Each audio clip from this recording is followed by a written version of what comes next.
Hey guys, with Jurassic World about to hit theaters, I thought it might be fun to make a T-Rex. And with that, we'll do part one. And this is the armature, to get everything to scale. I like to kind of sketch it out, get my measurements there, mark it and bend it, then wrap it in wire, get ready for the foil.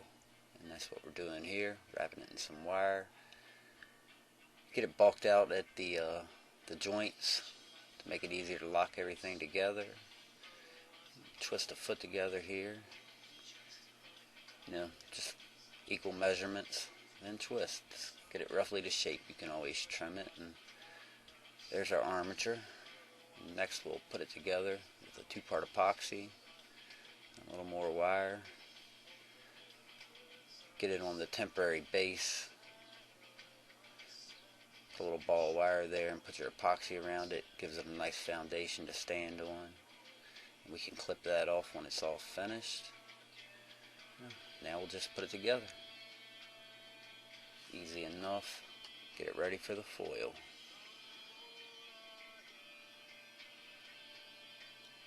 Now we'll do the foil before we bend it into the position we want.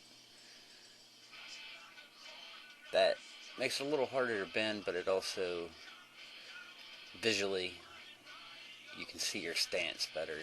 You'll have a better idea of what it is you're doing. You try to bend it beforehand, or at least when I do, and end up moving it all around anyway.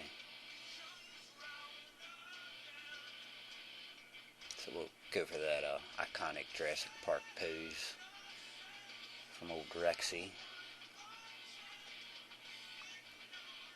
And now we move to putting clay on. I like to use the regular Sculpey for my first layer. It's a little tackier, tends to want to stick to the foil a little better. And we just do a thin coat of that before we move to our firmer clay.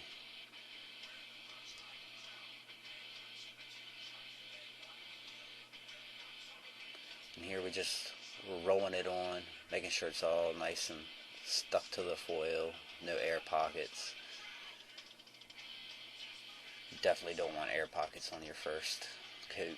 You'll end up with a bubble and a crack real quick like that. And next we move to our firmer clay. And firmer clay tends to hold all your detail better. And here we're just getting it to a general size.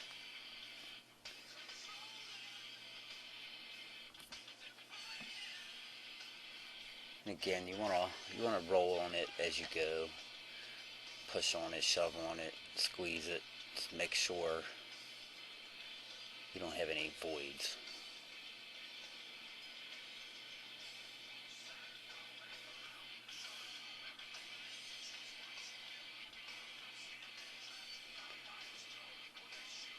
And here we're bulking it out, adding some of the muscle details. Again, with an even firmer mixture of clay.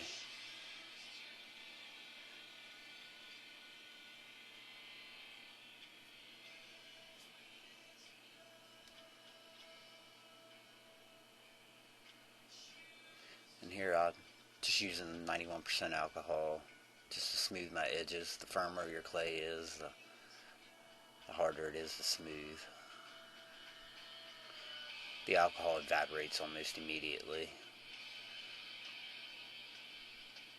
And here we'll move to the head. Again, just getting a general shape.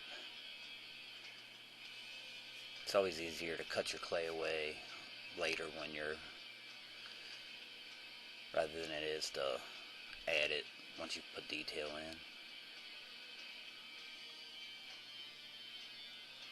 You can see the gray in this clay. That's the Super Sculpey. Face has the most detail in it. You'll be messing with it the most, so I tend to like my firmest clay in those areas. The teeth here, straight Super Sculpey with a little bit of wire in them. I like to get them on fairly early. I will end up messing one or two of them up, but it's easier to fix one or two than it is to add all those teeth later. They're still one of the toughest parts, I think, anyway. Again, the super sculpty in the face there. You need your tougher stuff. There's no armature, no nothing underneath of it, so you need your stronger clays there.